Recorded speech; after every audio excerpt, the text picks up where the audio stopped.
your grocery stores, for example, or even some like Home Depot, Home Reno centers.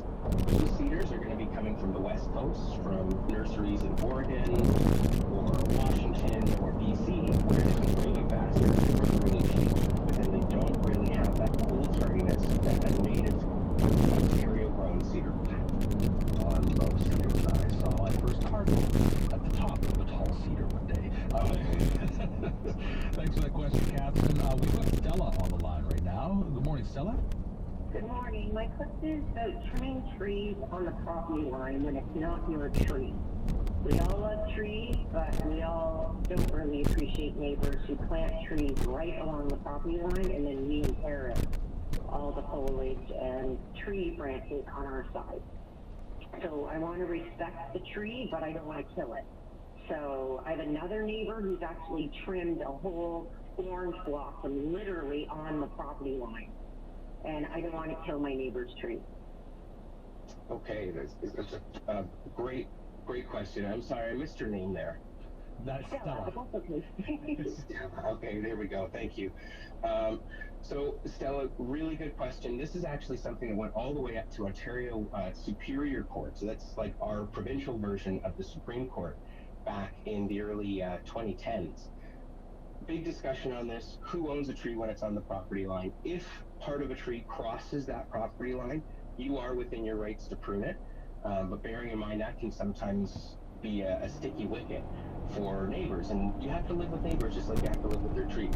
So one of the things that I suggest is approaching the neighbor and saying, look, I'd like to prune the branches that are coming over my side. I'd like to do it professionally and appropriately. And so that means getting written permission usually, and getting access to their property so that the tree crews can do appropriate cuts on that tree. Because you're right, if you just cut it right up the property line, it looks garish. It's not good for the tree. It's not good for neighbor relations either, usually. And so I find if you go over and say, look, can I get your permission? You get that permission in writing. It's completely legal.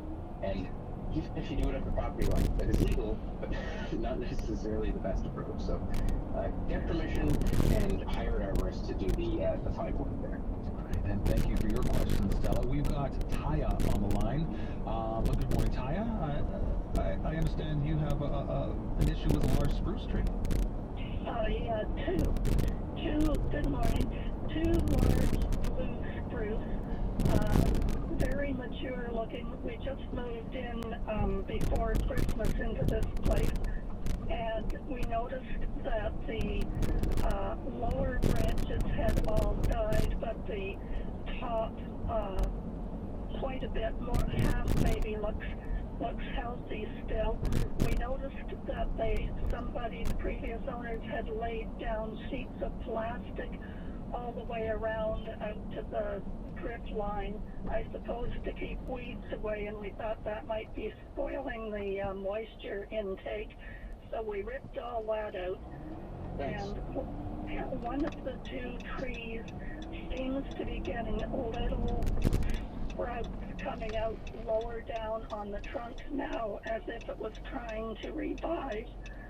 And I wonder if it's possible to somehow help it to revive. Okay, well, Ty, I think you actually are asking the right questions. Moving that plastic wrap around the base is quite helpful, because they oftentimes create a thing called a perch water table, where the water can't get to the roots. It flows off over the plastic out towards the bad thing, except over time begins to exacerbate the root system for that tree. Now, underneath the tree, you're saying those limbs had died. Did they have a discoloration to the needles at all? It happened long enough ago so that there really aren't any needles anymore, bare branches. Okay, so this is a note to every blue spruce owner out there. Keep an eye out for those blue needles turning purple. That's a sign of a needle cast. It sounds like that's what you've got. Now, we can't say for sure. The little branches or the little shoots that are coming out at the base, leave them. The tree is doing that for a reason. So it's either trying to heal or it's trying to grow, and that's a good thing, right? That's what we want.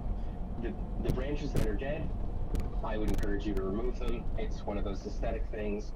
it could be a risk thing depending on how decayed those branches are. And I would watch for discoloration and dieback of those needles, because that is a common issue. And if it's started, it's probably in the tree. So it's something that you're going to have to contend with for the life of the tree, which isn't a big deal. It's something that can be done. Thank you for that question, Taya. We've got just enough time to squeeze in one more question. We've got Paul on the line from Welland. Good morning, Paul. Yes, good morning. Oh, sorry, Paula. Sorry, I'm missing the A at the end of your name here. And what's your question, Paula? Not a problem. We recently had some landscaping done where we enclosed a garden that had a weeping cedar. And we also replaced the sod in the near area. And now I've noticed that some of the weeping cedars are turning brown. And during the enclosure of the garden, the trunk was nicked a little bit, and it looks like, a little bit of the bark was peeled back. It looks like a little bit of mold. That's what it would look like. And the other thing is the trunk ended up getting maybe about a foot of soil put up the bottom of its trunk. So Okay, so Paula, this is a classic case of severe construction impact. So you've got a mechanical impact on the tree. I would try and get that bark reattached, depending on how long ago it was. If it was within a couple weeks, you can actually have that bark fix itself if you do what you can to kind of connect it, tie it back together. If it's been more than 2 weeks, that bark is toast. Piling soil around the base of the tree is kind of like suffocating it, because trees actually breathe oxygen through the roots, so that's one additional stressor there. This is actually why a lot of places have tree protection plans, because homeowners don't know that this can be so impactful. And then finally, the installation of sod, just going back to our discussion on roots and highways and roads, all of the feeder roots, most roots for that matter, are within the top 16 inches of soil, and most of the time they're actually even higher than that.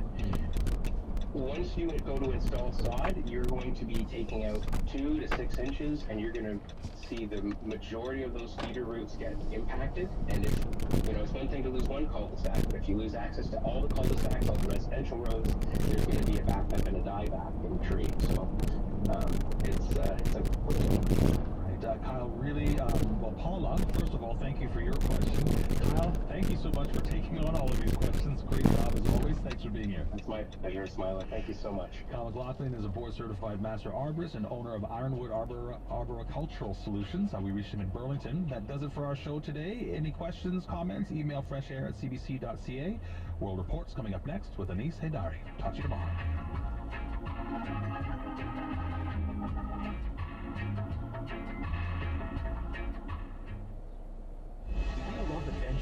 Are you competitive?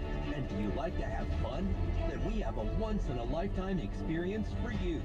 The country's biggest obstacle course, Canada's Ultimate Challenge, is coming back for a second season. The popular show takes teams of Canadians across the country to compete in exciting, fun, and unexpected activities. Do you have what it takes? Apply now at cbc.ca/Canada's Ultimate Challenge.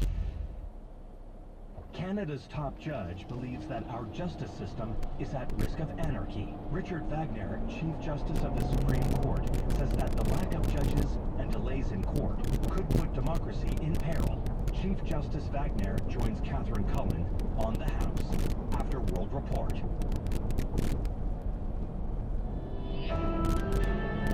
This is World Report. Good morning from CBC News. I'm Anis Haidari. The mood in Manitoba remains somber following Thursday's deadly highway accident. 15 people were killed when a semi-trailer truck crashed into a van carrying seniors. Last night, there was a moment of silence at the CFL football game between the Winnipeg Blue Bombers and the Saskatchewan Roughriders to honor the victims of the crash. The mayor of Dauphin, Manitoba says a decision will be made soon about a formal vigil. Sam Sampson has more. I was making pierogies by the table and so forth, and oh no, it can't be our bus. Eileen Smelsky needed a minute to process what she heard Thursday. The bus her cousin and friend Josephine Stuckatelny was on had been in a crash. Stuckatelny is in hospital in Winnipeg. For Smelsky, it's hard to imagine her friend doing anything but smiling. Bubbly, bubbly. She has a lot of energy for her age. Church, everything she's involved in, she can be. The bus, mostly full of seniors from Dauphin, Manitoba, was heading to a casino a few hours away for a day trip.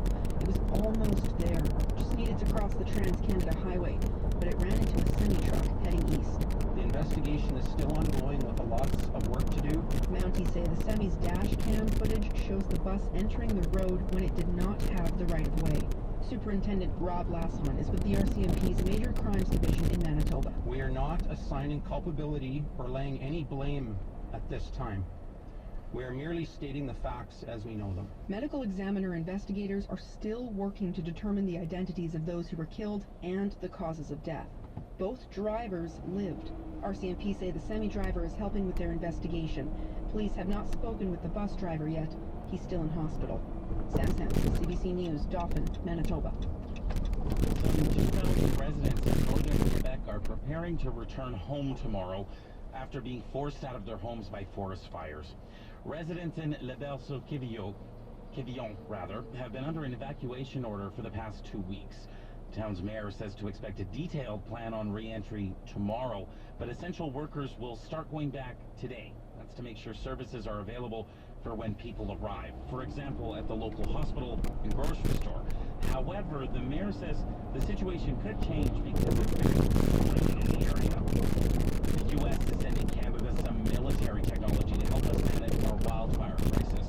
This comes after smoke from fires here descended on a number of eastern American cities. That prompted widespread air quality alerts for millions of people and even grounded flights. The U.S. Department of Defense is now sending Canadian authorities real-time satellite and sensor data. Overseas, at least 41 people, many of them students, are dead in a rebel attack in western Uganda, and officials believe more have been abducted. It happened at a local high school. Leon Sianch has more. The Uganda Army says a hunt and rescue operation is underway to find the abducted students and also arrest the suspected attackers if we head into Virunga National Park in the Democratic Republic of Congo. The attackers set Luwiriha Secondary School dormitories on fire and looted food. More than 3,000 bodies have so far been discovered. The number of dead is expected to go up because some students have been rushed to hospital in critical condition. The Ugandan military blamed the Friday night attack on suspected ADF rebels who are said to have links with the terrorist organization Islamic State. The ADF rebel group also claimed responsibility for the 2021 bomb attacks on Uganda's capital Kampala. The group is also accused of committing atrocities in the Eastern Democratic Republic of Congo, which have led to massive deaths and displacement of people. Leon Sanyange, CBC News, Kampala. The unofficial anthem of Hong Kong's pro-democracy movement, has started to disappear from parts of the internet. Beijing is trying to ban the song, saying the lyrics of Glory to Hong Kong are seditious and encourage revolution. Andrew Wood has more from Hong Kong. This is Glory to Hong Kong, and if the Chinese government of Xi Jinping gets its way, it will be a criminal offence to sing, broadcast, print, publish, or sell it in any way, including online, in places like Spotify or YouTube. First news of the government block had Hong Kongers scrambling. Different recordings of the song filled every slot in the top 10 of Apple's download chart. One woman we spoke with didn't want us to use her name as she fears Beijing's far-reaching national security law. She explains the power of the song. I was walking through a shopping mall and I suddenly heard music. And as a musician, of course, I was curious. And there were just hundreds of people gathered in the center part of the mall singing this song, singing Glory to Hong Kong. It was incredible. It was sung in Cantonese. I didn't know what the lyrics were, but it was just this incredible sense of community. The song embarrasses Beijing. The composer of Glory to Hong Kong, calling himself DGX, said during the democracy protests of 2019, if a regime banned the song, it will show that the regime itself feared its people and their ideas. But despite that defiance then, even DGX may be preparing for the worst, with the song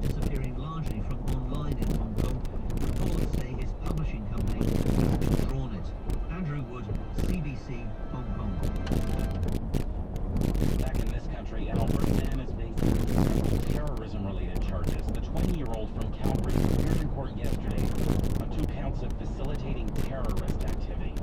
Also 2 counts of participating in or contributing to an activity of a terrorist group. The RCMP arrested the suspect on Thursday. Few other details have been released.